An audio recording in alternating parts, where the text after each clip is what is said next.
দাদা ভাই দিদি ভাই, এই যে আছে নদীর চেলা মাছ, গাং চেলার বাসা, নদীর মাছ, কি সুন্দর মাছ। এই দিয়ে আর সর্ষে শাক দিয়ে আজকে রান্না করব, তা তোমরা দেখতে থাকো। এই যে আছে বাসা মাছ, নদীর বাসা মাছ, আর এই যে আছে নদীর গাং চেলা। এই যে আছে গাং চেলা, কত বড় বড় চেলা মাছ নদীতে হয়েছে, তাই সকালবেলায় কিনে নিয়ে এসে। তোমার ছেলেকে বলেছি তো তুমি মাছ ভালোবাসো না, আমি একটাও মাছও পাই না। তাহলে আমি মনে হয় ওই জন্য মাছ পাইছিলাম ভালো, তোর বাবা ভালো মাছ খায় না, ওই জন্য মনে হয়। তোরা বসে থাকিস না, তোরা যা সর্ষে শাক ছিঁড়ে নিয়ে আয়, আমি মাছ কাটতে। আমাকে মনে আছে, আমাকে তো যা তোমার মাছ কাটতে অনেক বসে দেরি থাকিস হয়। না, মাছ কাটতে কাটতে ছিঁড়ে নিয়ে যা। আসো মা, বসে থাকিস না। জোরে যাই শাক তুলে নিয়ে চলে আসি। আজকে সব শাক, আজকে একটাও শাক রাখবো না তোমার খেতে। এত সুন্দর শাক আছে।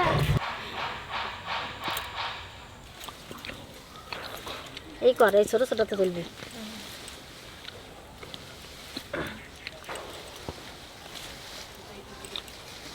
আর কদিন পরে এখানে পুরো হলুদ হয়ে যাবে। ঘন হয়েছে কি, একটু না তুলে দিলে পরে ভালো হবে না সর্ষে, এই ছোটগুলো তুলে নিতে হবে। ওই পাশে লাগাবে না সরষে? সরষে ওই পাশে লাগাবে না? ওই মাঠও লাগাইছে মনে হয়, ও মাঠে লাগাই ওই দিকটায় কি জানি। আর বছর তো কাকা করছিল সাথে দুনিয়ার গাছ লাগাইছিল, এবার মামুয়া কাকা যদ্দূর পারে তদ্দূর লাগাচ্ছে। সরষে শাকে খুব গা কুটকুট করে। না ভাই, পাতলা পাতলা করে দিতে হবে, সরু সরু মাঝখান দিয়ে তুলতে হবে, নাহলে সব বড় বড় করে রেখে দিতে হবে, নাহলে পরে শাক ভালো হবে না। সর্ষে হবে না বেশি, ঘন হয়ে যাবে না, সর্ষে কম হবে। আর বছরের সর্ষে এখন আমাদের ঘরে রয়েছে, এখনো খাওয়া হয়নি। এই বছরে আবার সরষে হবে, এবার হবে দুইবারের একবারে দিয়ে ভাঙায় নিসলে হয়ে যাবে, সর্ষের তেল হয়ে যাবে। কেন সরষে খাওয়া নেই? কত কিছু খেলা, ইলিশ মাছ, ইলিশ সরষে ইলিশ খাওয়াইছে, তেল ভাঙানো হয় না এখন। ঠাকুমারে দেখা আসলে কি বলবে জানিস? বলবে আর তুলিস নে না, আর তুলিস না তা বলবে না, বলবে তোকে আনতে গেলে কম হয় না, তোদের বেশি বেশি ছাড়া কম আনতে পারিস না। ঠাকুমাকে এখন কিচ্ছু দেখাবো না যে কত শাক তুলছি কি না, দেখালে পরে বলবে আর তুলিস না। ওটা কই পাশে রয়েছে, কত ওই পাশে তো কটা আনলে হবে। ওইদিকে যাবো তুলতে, ওইখানে তো ঘন হয়ে গেছে। এইখানে কোনো সেই কটা এইখানে দেওয়ার করে তো এখন আর নিতে হবে না, কেন এখন অনেক তোলা যাবে। আর নেবো না। ঠাকুমা কি বলে? ঠাকুমা এই কটা দেখলেই ঠাকুমা অজ্ঞান হয়ে যাবে, আর নিলে তো ব্যাস, আর নেবো না। অন্য একদিন আবার ভাজা খেতে হবে না? ভাজা কিন্তু খুব ভালো লাগে শাকটা। যাই বাবা, ওই দাও ঝুড়িতে রাখ। আর নিও না তুমি, ওঠো। এক ঝাঁকা হয়ে গেছে। ঠাকুমাকে সারপ্রাইজ দিতে চলেছি আমি এখন গিয়ে। ঠাকুমা অজ্ঞান না হয়ে যায় শাক দেখে। ঠাকুমাকে কি দেখাবো? দেখো গাছগুলোকে সব খেয়ে দিল একবারে, বিন গাছগুলো। বিন গাছ বলতে বিন গাছ বলতে গেলাম, একটা হয়ে গেল, আর একটা কি হলো ফুল। ঠাকুমা মা আচ্ছা দেখো কি করছে। ওরে বাবা রে, তোরা কি খেত সোয়ারে নিয়েছিস নাকি?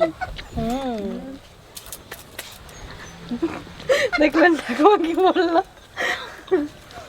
আমার বাঁচি তাহলে বাঁচি নি। আর মা দিকে মাছ, মার তো মাছ কাটা হয়ে গেল প্রায়। আর মাছ কাটা হয়ে গেছে ঠাকুমার মাছ কাটা, কুটুর কুটুর করে। হ্যাঁ উল আছে না, উল থাকে না, এগুলো এগুলো রাখ। মা এরকম রাখি না মা, না, খালি পাতা দাও। এই মাটা আর দিবা না? না, একদম করছি করছি তুই একবারে, কিচ্ছু হবে না এগুলো, এই দেখো একদম কিচ্ছু হবে না। আমার দিয়ে দিই না, ধরলে ভেঙে যাচ্ছে। ডগেতে ডগেতে দেবো। এই তো এই দেখো এরকম করে দিই, হ্যাঁ এই দেখো ঝুড়িটা দাও, ঝুড়িতে রাখি দাও। দিয়ে এরকম করে দিই। আর বেশি নাই তো, 4-5টা মাছ আছে, আমার হাতের ডাদের 5টা আছে। বাবা তোমার কি তাড়াতাড়ি মাছ কাটা হয়ে গেল আজকে। ওই যে লাল লাল গুলো দিয়ে না, হলুদ হলুদ গুলো। আগের দিনে এটা খুব ভালো লেগেছিল ওই মাছ দিয়ে। আমি দেখলে কলাই শাক দিয়ে তো আমি শাক খাই না, আমি দুবার শাক নিয়ে চেয়ে খেলাম। বাবা খুব ভালো খাইছে সেদিনকে শাকটা। আমি তো খাই না, আমাকে দেয়ই না কেউ। দেয় না, তুই খাস নাই তো, তুই বাড়ি থেকে তো ভাত খেলে 3টে-4টের সময়, তুই পাবি কি করে? খুব সুন্দর লাগছিল, আমি 2বার খেলাম, আমি শাক খাই না এমনিতে। এখন এই দেখ বাড়িতে কত শাক হবে, দেখছো ওই পাশে কি সুন্দর পালং শাক হচ্ছে। পালং শাক দেখবি রান্না করলে ভালো হবে। মনে হচ্ছে কি সরষের তেল লেগে গেছে আমার হাতে। মাছ কাটা হয়ে গেছে, এখানে ভালো করে ধুয়ে নিয়ে এসি।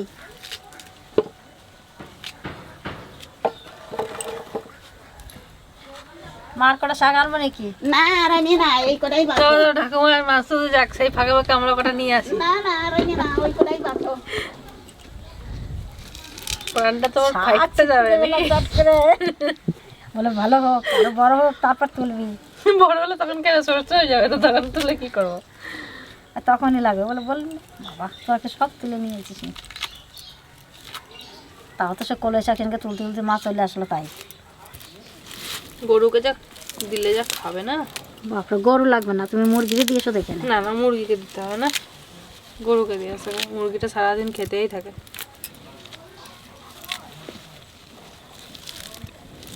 এই বড় পাতাগুলো বেশি আল।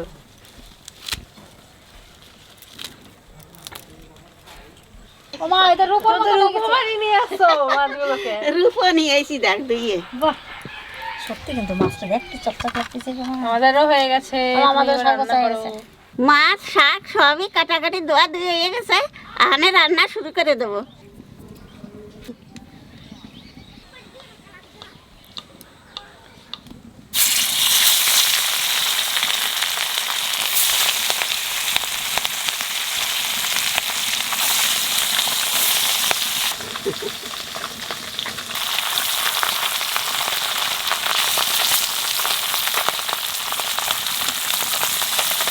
শাকের মধ্যে মাছ বেশি কড়া ভাজা দেবো না, একটু কম কম ভাজা রাখবো।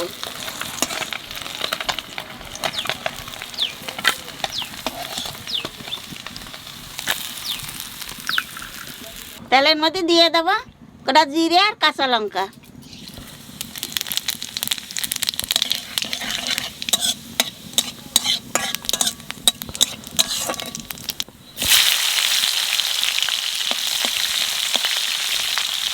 এইবার জল দিয়ে দেবো।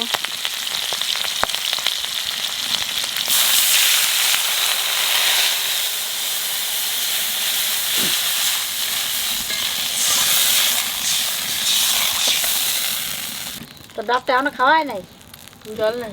জল নেই, নারকেল আছে ভিতরে, রাখি দিয়ে কাটিয়ে দেবে না। জলে জাল উঠে গেছে, এইবার লবণ আর হলুদ দিয়ে দেবো।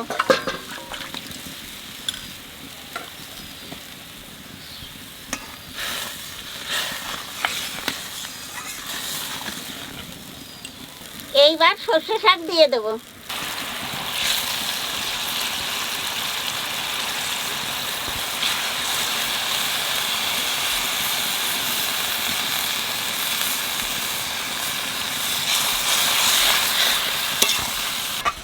তাহলে কোনো ভেজালই থাকে না। হ্যাঁ, আমি তো ঠিক করেছি এখন থেকে আর কিছু খাবো না, শুধু শাক না পাতাই কদিন খাবো। তোর হ্যাঁ আর কিছু খাবি না।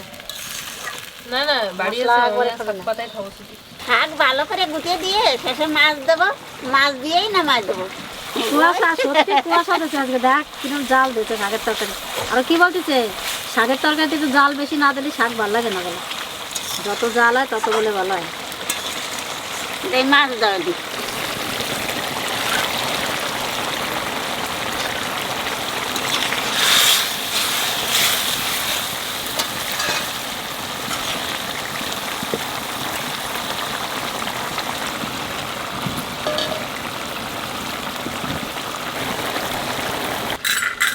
বেশি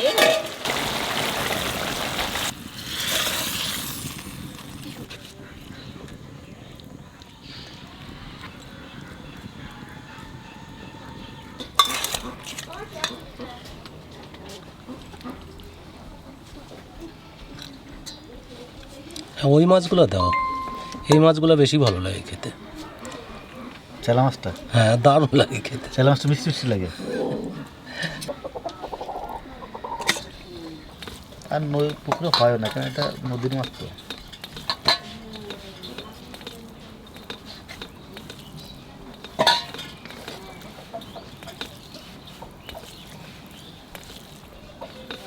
তবে শাক রান্না আমি অনেক বাড়িতে খেয়েছি, সেখানে দেখি আমি শাকগুলো একটু কটা কটা হয়, আর আমাদের বাড়িতে যে কী করে শাক রান্না করে একবারে সবুজ হয়ে যায়। শাক জিনিসটাই আলাদা।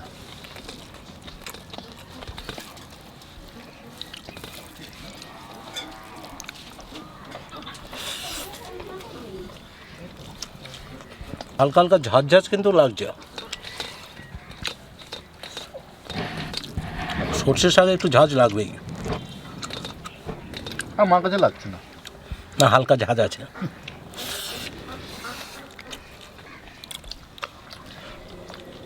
শাক দিতে আমি অর্ধেক সব ভাত মাখিয়ে দিলাম, আস্তে আস্তে। এই যে যা শাক রান্না হয়েছে তো অন্য তরকারি দরকার হয় না। এর কাছে মাংস কিচ্ছু নয়। না,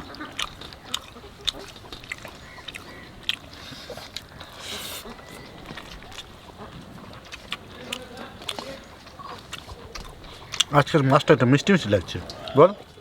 নদীর মাছ ভালো লাগবেই। কি হয়েছে, বাজারে গেলে আমি নদীর মাছ পেয়েই যাই, এরকম অবস্থা। আজকে একজনের কাছে 500 মাছ ছিল।